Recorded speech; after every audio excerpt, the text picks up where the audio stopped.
Shopping कर रहे हैं और खूब तैयारी चल रही होगी।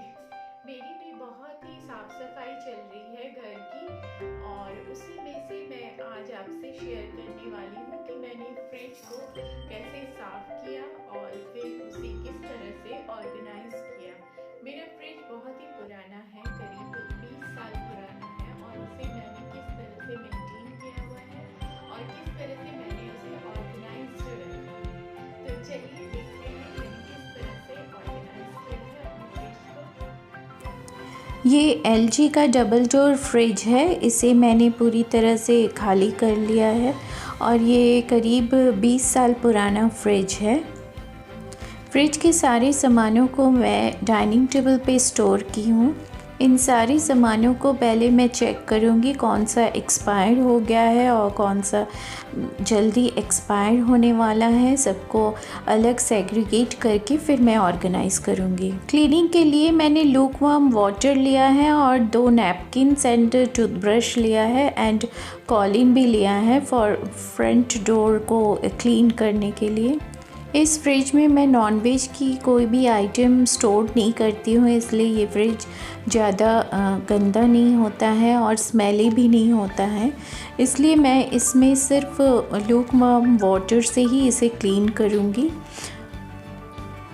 डोर्स में जो रबर स्ट्रिप से लगा हुआ रहता है उसी में जितना डर्ट एक्यूमुलेट होता है, सो इट्स बेटर कि आप ब्रश की मदद से इन सारों कॉर्नर्स को अच्छे से क्लीन करें। ब्रश से ये इजीली क्लीन हो जाता है। इसी तरह मैं पूरे फ्रिज की क्लीनिंग कर लेती हूँ। कोई भी स्टेन अगर सिर्फ ब्रश से ना निकले तो आप डिटर्जेंट का यूज़ भी कर सकते हैं। डिटर्जेंट से ये इजीली क्लीन हो जाएगा। वेट नैपकिन से क्लीन करने के बाद फिर ड्राई नैपकिन से फ्रिज को ड्राई कर लें, उसके बाद ही सामान को ऑर्गेनाइज़ करें। इस फ्रिज के फ्रीज़र में मैं सारे फ्रोज़न मटर्स एंड कॉर्न्स को स्टोर करती हूँ। ये कॉर्न मेरे किचन गार्डन का है। एक्स्ट्रा लेमन जूस को भी मैं इस फ्रीज़र में स्टोर करती हूँ। मेरे 2-3 फ्रेंड्स मुझे लेमन्स भिजवाए थे, तो इतने सारे लेमन्स का क्या करें, तो इसलिए मैंने लेमन जूस बना के बॉटल्स में स्टोर किया है, विच इज़ वेरी यूज़फुल। आप बाद में भी इसे यूज़ कर सकते हैं। फ्रीज़र के डोर में मैं सारे ड्राई फ्रूट्स स्टोर करती हूँ। ऐसे ज़िपलॉक पाउच में आप ड्राई फ्रूट्स को स्टोर कर सकते हैं। ये बहुत ही कम स्पेस लेता है फ्रिज में। मैं लिंक आपको डिस्क्रिप्शन बॉक्स में दे दूँगी, you can check it out. Fridge के शेल्फ में आप लाइनर बिछाएंगे तो स्क्रैच नहीं पड़ेगा। लाइनर बहुत किस्म का अवेलेबल है मार्केट में एंड अमेज़ॉन पे भी, बट मैं यहाँ पे पुराने टेबल मैट्स यूज़ करती हूँ। आप घर पे भी ऐसे टेबल मैट्स बना सकते हैं। मैंने इसे घर में तैयार किया है। कॉटन बैग से तैयार किया हुआ ये टेबल मैट्स है, जिसमें लाइनर है, राइस बैग का लाइनर है। मैं सारे नेल पॉलिश और रिमूवर को भी फ्रिज में स्टोर करती हूँ एक बास्केट में, जिससे ये नेल पॉलिश ड्राई नहीं होता है जल्दी।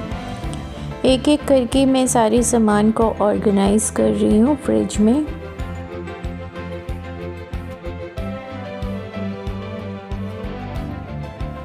बास्केट में मैं सारे इंस्टेंट फूड आइटम को स्टोर करती हूँ, जैसे dosa mix, idli mix, dhokla mix. इससे क्या होता है, एक ही बास्केट निकालने पे मुझे सारा सामान दिख जाता है और सारा कुछ मिल जाता है मुझे। बास्केट में हैंडल लगा हुआ है तो ये इजी पड़ता है निकालने के लिए।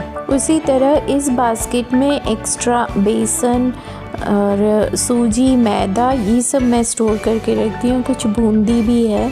फ्रिज में ये सब सामान कई महीनों तक आपका फ्रेश रहता है, लेकिन बाहर रखेंगे तो कीड़ा लग जाएगा या तो चींटी लग जाएगी। दोनों बास्केट के बीच में स्पेस भी है, आप वहाँ पे भी कुछ सामान स्टोर कर सकते हैं।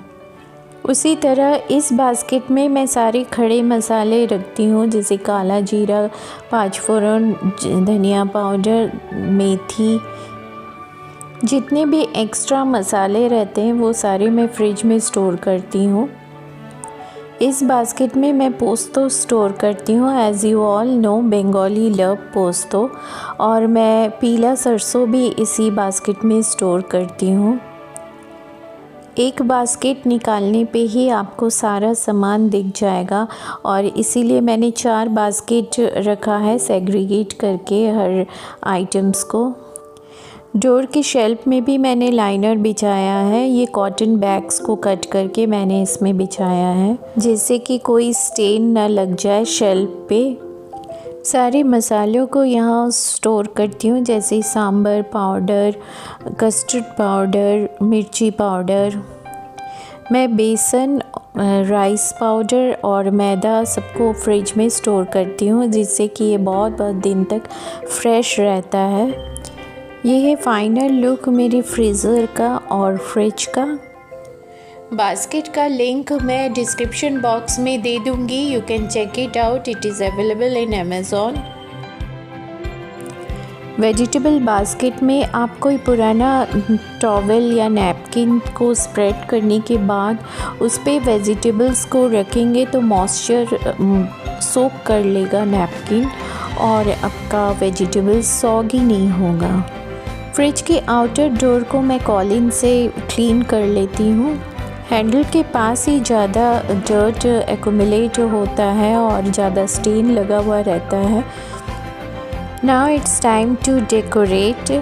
मैं एक एक करके सारे फ्रिज मैग्नेट्स को फ्रिज पे डेकोरेट करूँगी। ये सारे मेमोरीज़ हैं, जहाँ जहाँ हम घूमने गए थे वहाँ के सारे मेमोरीज़ हैं। Now it's the final look. Fridge के ऊपर को मैंने अच्छे से क्लीन करके क्लॉथ बिछाया है, जिससे मैंने खुद घर पे बनाया है लेफ़्ट ओवर क्लॉथ से। ये मेरी दूसरी वाली फ्रिज है, ये नॉनवेज फ्रिज है। इसमें मैं नॉनवेज आइटम स्टोर करती हूँ। ये भी करीब 15 साल पुराना है और मैंने इसे भी डीप क्लीनिंग किया है। इसे मैंने लूकवार्म वाटर में थोड़ा सा डिटर्जेंट डाल के साफ़ किया है, क्योंकि इसमें नॉनवेज आइटम्स रहता है तो ये बहुत स्मेली हो जाता है। इसलिए इस बास्केट में भी मैं एक टॉवल बिछाने के बाद ही उस पर फ्रूट्स रखी हूँ, ताकि सारे मॉइस्चर टॉवल में एक्यूमुलेट हो जाए। इस पे भी मैंने पुराना टेबल मैट यूज़ किया है रैक्स पे, ताकि रैक्स पे कोई स्क्रैचेस ना पड़ जाए। मैं जिंजर और गार्लिक ऐसे छोटे छोटे कंटेनर्स में स्टोर करती हूँ, और जिसे फ्रीजर के नीचे वाले शेल्फ में स्टोर करती हूँ, ताकि ये जल्दी ख़राब ना हो जाए और ये बहुत दिनों तक फ्रेश रहता है। Friends, like comments on my channel, और अगर आप नए हैं मेरे चैनल पे तो सब्सक्राइब करना मत भूलिए, और सब्सक्राइब करने के बाद बेल बटन क्लिक करना मत भूलिए, ताकि मेरे नए वीडियो का नोटिफिकेशन आ जाए and you will be the first one two see it. एक छोटे से बाउल में बेकिंग सोडा डाल के मैं फ्रिज में डाल दूँगी एक कॉर्नर में, ताकि बैड ऑर्डर ना निकले, अवॉइड करने के लिए बैड ऑर्डर को।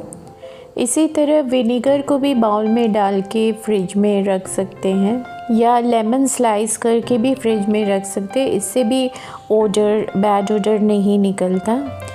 फ्रेंड्स, शेयर कीजिए मेरे ब्लॉग्स को as much as possible with friends and families. आप मुझे फॉलो कर सकते हैं इंस्टाग्राम पे। इंस्टाग्राम हैंडल है साड़ी100। तो मिलते हैं नेक्स्ट इंटरेस्टिंग ब्लॉग में। Till then, bye bye, stay safe, stay tuned and stay at home.